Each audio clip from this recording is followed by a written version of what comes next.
had a website, but it was almost like a vanity project back then. Now it is like an entrance fee to have a business. Good. Hey, I wanted to let you know that the Google guarantee, the Google ads, man, I'm getting 12 to 16 calls a week. My goal is at least do 10 to 15 more years, grow it up, sell it for 40, 50 million, maybe more.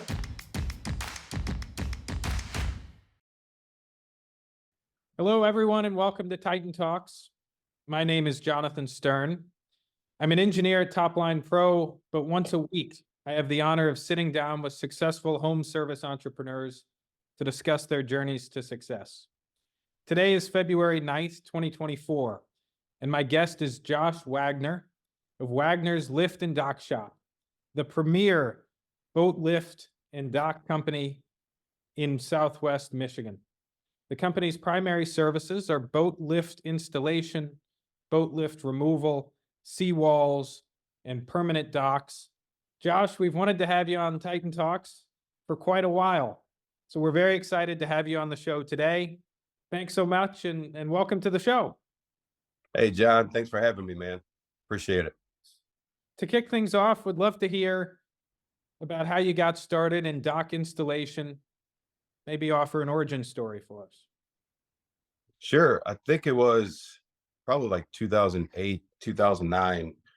My older brother was working for like side cash. He called me up. Hey, there's a guy, that does dock and boat lift work. And okay, I'm down, man. I could use some extra cash. And then just showing up and then getting in a wetsuit, getting in the cold water in the Michigan spring. You're like, okay, what am I doing here? And so, because it's a shock, literally. So that's how it started. I think I worked the summer in 2008, then like came back and helped the guy out. We became good friends with the guy. So then 2010, pretty much kind of just running the crew at that point, just falling in love with this stuff. It was just different. It was different from, I did like roofing and construction before. Just had no idea what I wanted to do when I got out of school. I knew I wasn't going to go to college. I had no interest in school, what they were teaching me. So that whole structure just wasn't for me, right? So I like being out in the elements, and I don't know, some time passed. And my other brother, Dustin, was kind of interested in the business too. He had a full-time job at the nuke plant. So I'd bring him into it. Just kind of, he would come out here and there. Then all of a sudden, we're just, an entrepreneur mind started, and it's like, well, and this guy's looking to get out of it. The individual we're working for, and he always asked us, would you want to do this? I'm like, yeah, it makes good money, whatever. So we had a meeting, and it couldn't really come to terms for us to purchase it at the time. Probably happened for a good reason. Then 2017, unfortunately, that individual passed away. He was pretty young, and at the time, my wife and I and my kids are living down in Florida, but we just had a newborn, and we're getting ready to move back to Michigan. We're getting ready to move back here in a few short months. So he ended up acquiring the company, and then I came on, and then we just started from there. Just it wasn't much, right? Like there wasn't much meat on the bone. It needed a lot of work, which I liked that. I was out, young and ambitious, looking to make a name kind of thing. So yeah, we took that on. He still worked his full-time job, so I was running the in and outs. So was it you and your two brothers then that bought the business after Roland passed away? Yeah, it was just my brother Dustin at the time. You and Dustin, okay. Right. So that what my older brother would be there in the mix too. My younger brother would jump in there. So, and then this was something we always talked about, like just having a brother business at some point. Like all of us just getting in there, as crazy that was, because you don't know till you start doing it if anyone has any siblings when they work together, that it's going to be too many and not enough Indians, so to speak. So the Wagners, is that a group of three boys, three brothers? Right. Yeah. Okay. Any sisters? No, no sisters, man. God bless my mom. So did you three always kind of want to go into business together? Was it always in the back of your mind that you'd like to try something like this? Yeah, right. We never really knew what. I guess it's kind of all just entrepreneurial minded. What would you say has been the best part of working with your brothers? Are they still involved or No, they're not. Okay. So yeah, 2017, 2000. So spring 2018 is when I moved here back to Michigan, and get right back in that wetsuit. And I've been power washing, window cleaning. I had a company in Florida for 4 years down in Cape Coral, Southwest Florida. So your whole temperament changes from dealing with the hot weather, almost passing out during work. I mean, it's ungodly down there. Anyone knows that's been down there. So to jump right back in that wetsuit again, it's been a few years, man. And then just have that ice water hit you again, you like question your sanity. Like, what are you doing? But it's fun. It was fun. It's like camaraderie. You guys are all working together. We have a cousin working for us at the time too. So, I think but while we were working overtime, my brother's just kind of shown less interest. It's just sort of, it's not what he thought it was going to be, right? It's still just not making what we needed it to make for everyone to eat off of. So, but I just had the whole time, like I said, jumping back in the ice water the whole time. I just had an ambition, a fire running through me at the same time, knowing what this company could be. So that was the thing that kind of pushed me over the edge. Was just, I know what we can build. I know I've did my research on the industry. There's a lot of people, just so much, even in our area, there was just such a huge need for, the guy who's been running it for many years just passed away. Someone's got to fill that gap. And so that's where we came into play. So my wife and I ended up buying it from my brother in 2021, I think it was. by that point, was there a pretty substantive group of customers that basically you started with? Or first year in business, you got to go out and find dozens of customers? Yeah, we had an existing customer base to go. I mean, it was probably 85% of the lake, probably a thousand houses on this lake, and some are permanent. So at the time, we were just a seasonal business. So these are 10x4 aluminum dock sections that you got to stack back up on shore over the seawall. Big, 800-pound boat lifts. We didn't have much equipment, man, not much money to start with. So we're, just putting them up over with our backs, and you get them out of the ice so the ice can freeze, and then it doesn't damage your system. So then it's back to fall, putting them back in. And that's how we started, was just an in and out. But then throughout the process, you start getting the repair calls. Then you get into you're in the repair business too. You're repairing these things. Summers are, they don't last that long, unfortunately in summer. So as soon as a boat lift breaks, let's be there, satisfy that customer, get them a new cable, a new bunk set, whatever. They might have got a new boat or something that you need to fit for a pontoon. They had a ski boat before. So just making them happy. And it just kind of grew from there. We just end up getting a good word of mouth, and just trying to do what you say you're going to do when you say you're going to do it. And then you can just acquire. I mean, it's amazing if you just stick to that philosophy that you can grow, man. I mean, people just start talking about you. How many employees did you start with in 2021? So as a seasonal company, there's a lot of turnover. Anyone can tell you. And good luck finding someone who wants to get in a wetsuit and get in the water. I mean, it's just, You love the wetsuit, Josh. yeah, dude. Now you wear it so many hours in the week, you don't even feel it anymore. You don't feel the water. It's a weird thing. I mean, unless you first jump in the spring when the ice thaws out, you're gonna feel that. but probably 6, 7 if you're lucky. But then, I mean, come on, you're talking about paying people for cash to just show up and give you a hand. You know, you're calling buddies, man. You're trying to get as much help as you can. You have a lot of accounts to get in the water before Memorial Day, starting in the spring. So you try to get as many people as you can, and so maybe like 6 or 7, but you don't know what you're gonna have come Thursday.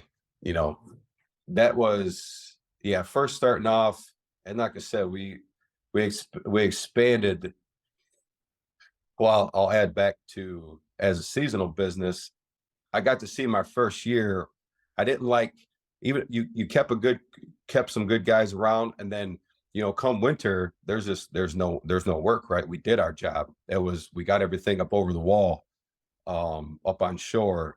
It's the holidays. You let people go, right? There's no so your turnover is just too much, and you had them say, yeah, we'll be back here, come back in the spring, but they had to go get another job, right? And it wasn't wearing a wetsuit, so they take off, and you're just kind of leaving to hopefully get on Craigslist, whatever at the time it was, to reach out. Can you lift 50 pounds? Can you come out? Come have some fun, get in the water. So let's talk about the seasonality a bit. I mean, what did you do given that business was so slow? Do you rely on the rest of the year to get by in the winter? Were you doing a side job in the winter? What did that look like for you? Yeah, for sure. You better go. I just always had hustle in me. So, like I said, I've had other businesses before, right? I had a foreclosure cleaning company when the economy, took a crap 2008. So we were cleaning out foreclosures. Then, I mean, I did that for some years. I did that in Florida. It was really bad down in there. So like I always had something. Like my first business I started was when I was 24. And before that, it was like roofing or the nuclear plant around here. We have a local nuclear plant that a lot of us went that didn't go to college. They're called nuclear outages. So they shut down for 30 days and they need a number of people to come through and do maintenance on this nuke plant. And so to answer that question, I actually went back to that. It was a little while back, but your brain starts flipping. You're like, what can I do over the winter? I have a wife and kids, and you're just not making enough money starting off, man. You're just not. I mean, thank God I have a wife who just has your back. She believes in you. I mean, you're making like $11,000 a year. I mean, well, who can eat off of that stuff, man? So like, I already knew that going into it. So I always had like a little side hustle just to bring cash in and then sustain the business, because you have to put money back into the business too. Obviously, if you take it all, you're not going to have a company left. So, but I would go back and work and plow snow, like whatever I could do just to pay bills and keep that going. Given that it was tough in the beginning, how did you determine which equipment was necessary for the business? Because you couldn't have everything you wanted in the beginning. You couldn't have probably the latest and greatest of everything. How did you decide what you needed? Definitely. Yeah, there was a new technology invented maybe 2010 or something. It was called a forklift barge. So it's literally a floating pontoon with a forklift system that comes out. And you could forget about affording one of those at the time. How much were they in 2010? You're talking $100,000, Wow. right? And you have no business establishment. Like no one's giving you that money, right? You have no credit or anything like that. So that was out of the question. What is We that? have Just to pause on that. What does it do exactly? it's a floating pontoon with a forklift system. So you can use it to remove piers, but it's also to go up under the rack of a boat lift and then lift it up out of the water, then put it up over the seawall. Got it. So, because again, like a boat lift, 600, 700, 800, 900 pounds, these boat lifts. Usually, you know, before you're picking up one end, 4 guys putting floats under it, then going behind it, shoving it like a football sled up against the seawall, putting it aboard the seawall. And you're like, dude, there's got to be a better way out there. And so this individual, Lift. yep, invented this thing. And man, oh yeah, I'd watch YouTube videos at night. I'm like, man, how can we get our hands on one, man? And end up just working out. We were able to save, you know, put away like it was like 25 grand, I think it was. And we found a fabricator to build our own. And we had a competitor. I mean, he's a buddy, which you know how that goes, right? You're competing with each other, but he was nice enough to actually let us come over and get specs of the whole thing. And you know, we ended up, my brother and I bought a old crappy like bar. It was old fishing bars, but it was a tri-tune. Put another motor on it, you know, put bigger tunes on it. Like, so it was like, again, like all my brothers came over, just got everybody all hands on and just built this thing ourselves, man. And a crazy story to that is it looks cool, and it looks really cool with someone who has a lot of hours on it, like you're seeing on his YouTube videos.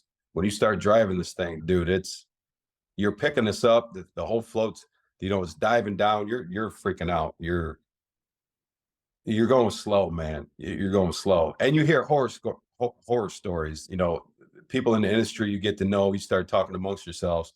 Be careful, man. I'm like, yeah, I got this. And what I'm leading into was I didn't have it, man. I picked up a lift the wrong way. It was offset too far the other way.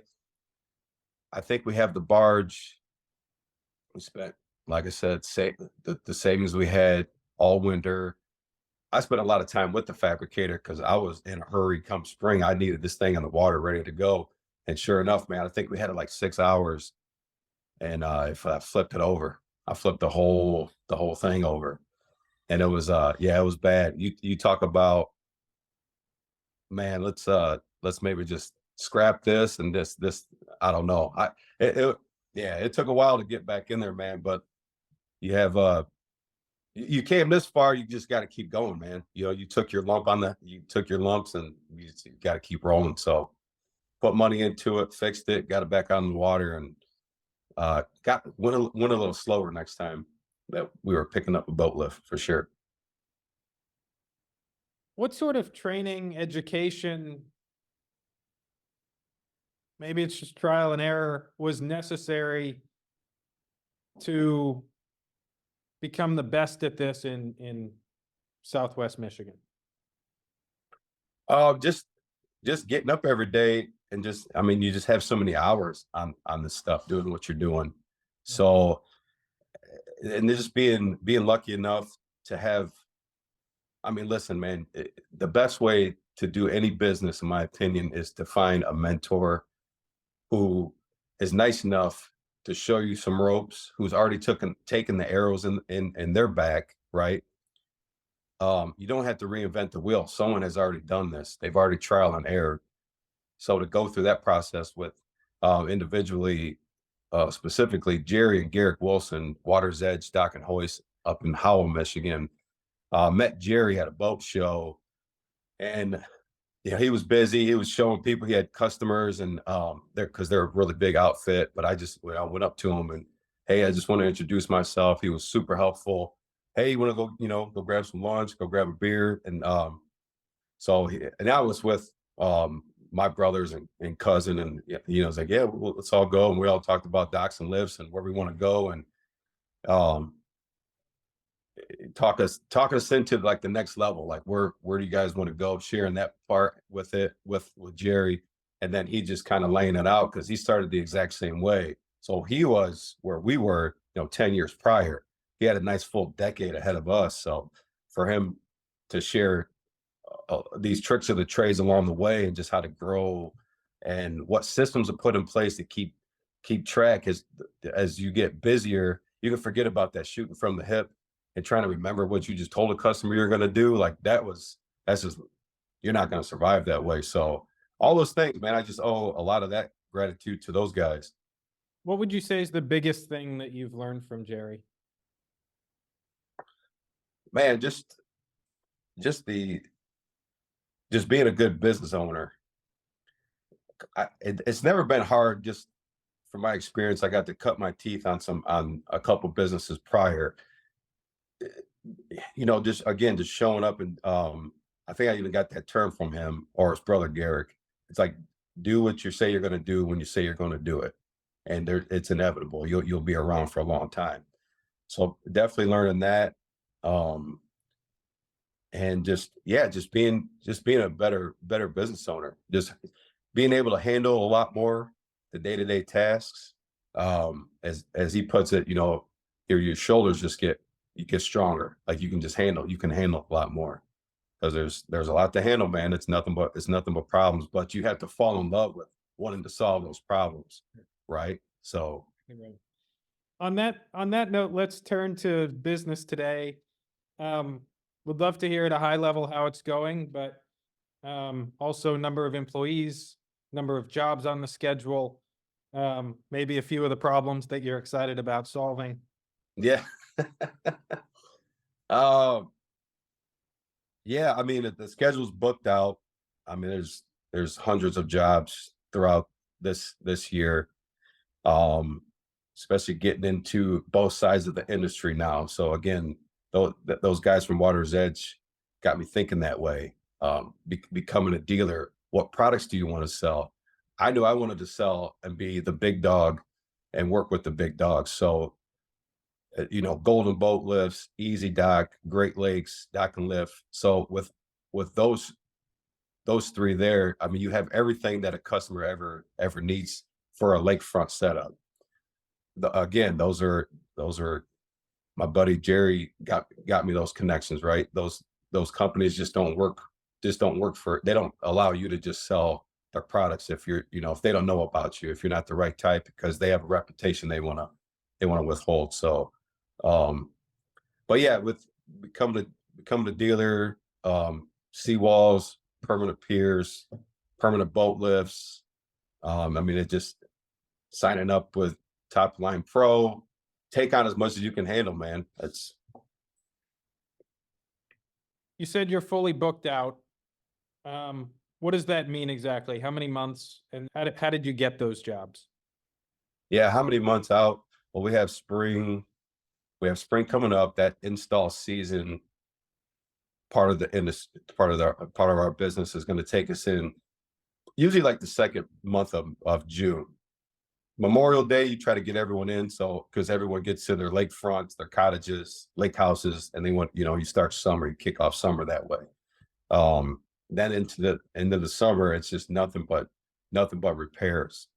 So your schedule fills up so much. In between the install period, summertime will become the permanent boat lifts that we have set up, and that's hard to strategically plan that with, we have four people on the crew.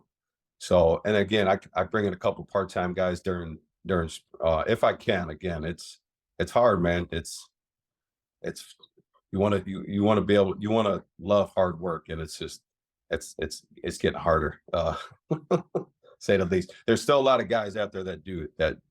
Those are the like-minded people I like to be around, obviously.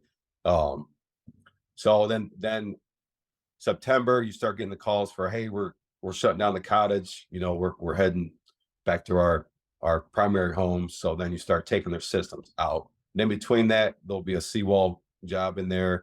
The permanent boat lift that just got sold earlier in the year that just finally came in on the truck. That will follow into late November, probably before we get done with our last account, taking everything out for the season. You mentioned Topline Pro as something you've done for your business, an investment in the business. Take us through why you decided to get a website and why your online presence at this juncture in the business is important to you. Yeah, without a doubt, a website, you have to, this day and age, it's a must. And like I said, it was one of those things. We started getting a little more popular, like word of mouth, and then it just wasn't enough, right? So you start seeking out things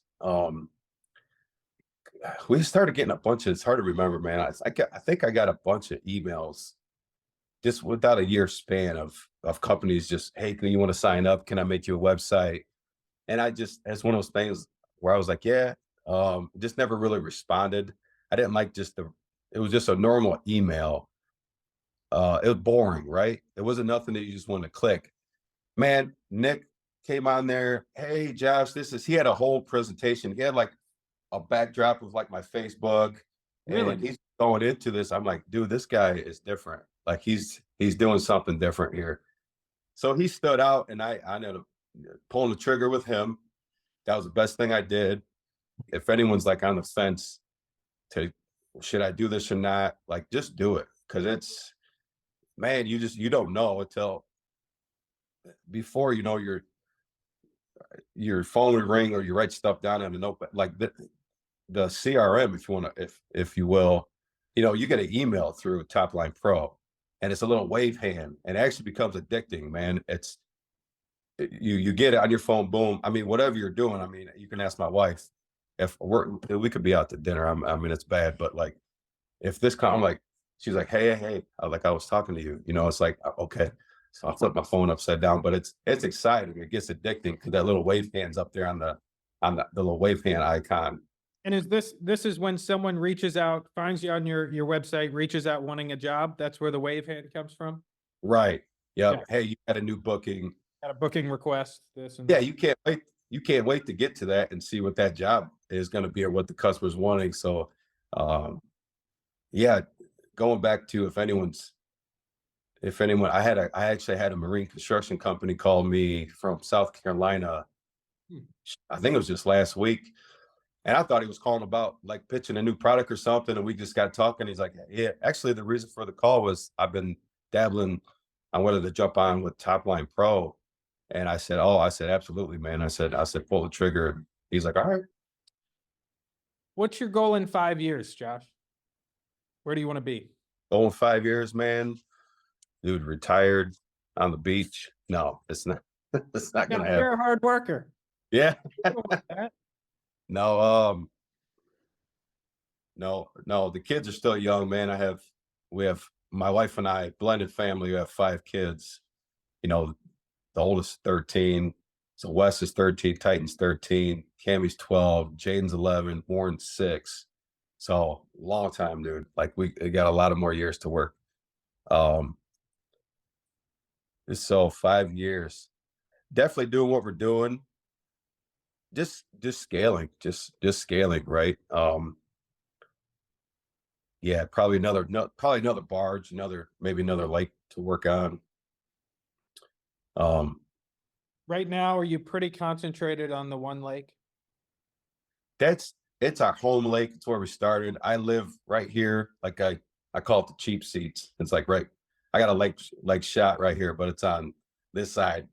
And a lot of those people I say that way, it's the lake's that way, but they're all customers right here, but they turn into friends too. So it's nice, man. Everyone hangs out during the summers when they're up here. Our shop's on Pawpaw Lake Road. So it's close. It's a good hub. It's 5 minutes to the shop. So I guess that's, yeah, definitely our home lake. Majority of our counts are, no doubt, we're pretty much maxed out as far as capacity, what we can handle on this lake, right? So, and then we have some closer lakes that we puddle jump the barge over to and take care of them. But since the website with you guys, Topline Pro, we're getting calls, 30 minutes out, 40 minutes out, and then it's up to me if we want to accept that job or not. But I don't think we ever would have got that reach, before. So, yeah. So at some point, it may make sense to take that job as you want to scale. Right. Yep. I always like to ask about pricing. In the early days, it's tough to figure out what to charge a customer. How did you think through that challenge and determine pricing in the early days? I don't think you ever figure out pricing, man. Like, I mean, who has that figured out? I'd love to talk to him because, I mean, surely you got to charge more than it costs you to do the job. But beyond that, How do you make a decision? Yep. Man. Yeah, definitely just keep, which I can't stand, man. I'm not the numbers guy. Thankfully my wife, she operates that part of the business. Okay. And she tell me like, hey, you need to don't buy all that crap you're buying right now. I'm like, okay, yes, ma'am. I like to go get the jobs, show up, shake, shake hands and kiss babies, and that's what I like doing, man. And then getting the crew going or working out in the field. Um, what's yeah, back you got to charge. Yeah, obviously you got to charge more than what you operate at. And that fluctuates, man, because we weren't charging when we first started off charging. You don't have as much equipment, right? You have more expensive equipment, you have more bills, you have more insurance. I mean, the list on and on. So, but I mean, you keep, dude, it's a tight, probably in any industry, even if you're a landscaper, you keep tight with the guy that's the next county over, or if there's multiple in the city. I mean, it's a nice little network. There's a Facebook page of lake service providers. Again, referring back to my mentor, this is a handful of mentors, man. Andrew Minock with On Point Contracting, he's north of us. So I mean, you just bounce stuff off each other all the time. So you just try to stay in that pocket that everyone else is charging, kind of thing. So might have been a little trade secret. I don't know. At Titan Talks, we like to close with a rapid fire round. Are you ready? Oh yeah, yeah. I felt like I haven't been ready this whole time. So go ahead. To start, what is your personal goal, Josh? Why are you doing all this? Just really motivated by just my family, the kids, man. It's obviously, it doesn't take much motivation when you have a big family. You said 5 kids, right? Five, man. Yep. So they get you out of bed. I mean, literally, I have to get up and take my daughter to school. So you're up. There are different parts of the season anyway. You don't sleep a lot for sure. So you just get used to that. Well, customers give you motivation. It's nice to be there for them. We have a sense of pride in that too. There's not too many goofballs doing what we're doing. It's a weird industry. I mean, you're showing up on a barge, SEAL Team 6, you got wetsuits on and all this weird mess on, and they're just so happy to see you, right? You're getting the summer started. You're repairing boat lifts and whatever they have, that breaks for them to keep their summer going. Yeah. What advice would you give pros who are just starting out? Oh man, if you're just getting started, dude, just screw up as much as you can, because that's just like the only way. It's inevitable. You're never. It's the way you learn. It's just the only. Yeah. And then it comes back to like my mentors, Jerry and Garrett said, man, just do what you say you're gonna do when you say you're gonna do it, man. You'll go a long way for sure. What's the most surprising thing about starting a business? Everything. One thing. Man, one thing that's surprising of starting a business. How much actual work it takes that I don't know if you know ahead of time how much actual work it would have taken, you probably wouldn't even got started. It's just because you're not all the way insane. You're like, no, I'm not doing all that. And to close, final question, Josh. What's been your proudest moment at the helm of Wagner's dock and lift company? Just being a company that you can call, man. Again, just coming back to quality, knowing that we're going to show up, we're going to give you the best product that will fit your shoreline, fit your wants and your needs. And being there after that thing is installed, whatever that thing is. We just had a returning customer just call yesterday. We put a new boat lift in just last year, and to call back to back, to have a second lift put in speaks, I think, volumes. You know, like we gave him a good experience. He was happy with the product. I have another boat all of a sudden, and to call us back, it makes you feel good, man. It gives you motivation. Well, Josh, it's been great fun for me to hear about your story, hear about how you've taken the company from nothing to where it is today. I wish you way more than luck in the next 5 years, 10 years. And yeah, thank you so much for being a part of Titan Talks. Yeah, appreciate it, man. Yeah, very nice meeting you, and yeah, definitely do it again.